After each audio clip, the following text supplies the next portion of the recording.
मेडो एक छोटे से गांव में रहता था। उसकी एक बीवी और 2 बेटे थे। वो बहुत गरीब थे। उनका घर छोटा सा और टूटा फूटा था। मेडो मिट्टी के बर्तन बनाता था। वो उन्हें मार्केट में बेचता था, लेकिन वो ज्यादा पैसे नहीं कमा पाता था। अक्सर खाने के लिए भी पैसे कम पड़ जाते थे। मेडो अपने परिवार से बहुत प्यार करता था। वो उन्हें एक अच्छी जिंदगी देना चाहता था। वो चाहता था कि उनके पास एक अच्छा सा घर हो और खाने की कोई कमी ना हो। वो अपने बेटों नीमो और जैन के लिए नए कपड़े खरीदना चाहता था, लेकिन उसकी गरीबी उसे रोकती थी। फिर भी मेडो ने कभी उम्मीद नहीं छोड़ी। वो हर रोज मेहनत करता था। वो मानता था कि एक दिन सब कुछ बदल जाएगा। उसका एक सपना था, एक सपना जो उसे चलते रहने की हिम्मत देता था। हर रात मेडो सपना देखता था कि वो राजा बन गया है। वो खुद को सोने का ताज पहने हुए देखता था। वो खुद को सिंहासन पर बैठा हुआ देखता था। अपने सपनों में वो अब गरीब नहीं था, वो अमीर और ताकतवर था। मेडो अपने लिए राजा नहीं बनना चाहता था। वो अपने लोगों की मदद करना चाहता था। वो उन्हें खाना खिलाता, वो उनके लिए घर बनवाता। उसके राज्य में कोई भी भूखा नहीं सोता।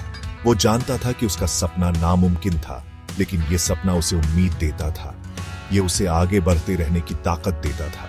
वो इस सपने को अपने परिवार के लिए, अपने लोगों के लिए संजोए रखता था। एक दिन मेडो के परिवार पर मुसीबत आ पड़ी। उसका छोटा बेटा जैन बीमार पड़ गया। खाने के लिए कुछ नहीं था। जैन कमजोर होता गया। मेडो ने अपने बेटे को बचाने की हर मुमकिन कोशिश की। उसने पड़ोसियों से पैसे उधार लिए। उसने सड़कों पर भीख मांगी, लेकिन कुछ फायदा नहीं हुआ। जैन अपनी मां की बाहों में दम तोड़ दिया। मेडो का दिल टूट गया। उसे लगा कि वो अपने बेटे को बचा नहीं पाया। उसे लगा कि वो अपने परिवार के लिए कुछ नहीं कर पाया। निराशा ने मेडो को घेर लिया। उसने अपना बेटा खो दिया था। उसने अपनी उम्मीद खो दी थी। वो समझ नहीं पा रहा था कि क्या करे। उसे कोई रास्ता नहीं सूझ रहा था।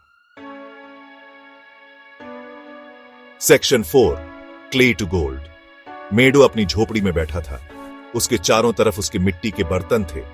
उसने एक बर्तन उठाया और उसे घूरता रहा।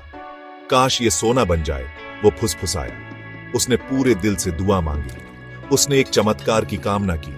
अचानक झोपड़ी हिलने लगी। कमरे में रोशनी भर गई। जब मेडो ने अपनी आंखें खोली तो उसे अपनी आंखों पर यकीन नहीं हुआ। उसके मिट्टी के बर्तन गायब थे। उनकी जगह सोने के सिक्कों का ढेर लगा था। झोपड़ी भी बदल गई थी। अब वो एक शानदार महल था। मेडो हैरान था। उसे समझ नहीं आ रहा था कि क्या हो रहा है, लेकिन वो एक बात जानता था, उसकी दुआ कबूल हो गई थी। उसके मिट्टी के बर्तन सोने में बदल गए थे। Section 5 the miracle of Israel. तभी मेडो ने एक आवाज सुनी। ये एक प्यारी सी आवाज थी, जो प्यार और दया से भरी थी।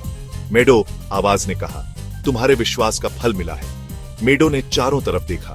उसे कोई नहीं दिखा। कौन है वहां? उसने पूछा। उसकी आवाज कांप रही थी। मैं इजराइल का भगवान हूं, आवाज ने जवाब दिया। तुमने बहुत दुहक झेला है, लेकिन तुमने कभी अपना विश्वास नहीं खोया। मैंने तुम्हारी प्रार्थनाएं सुनी है।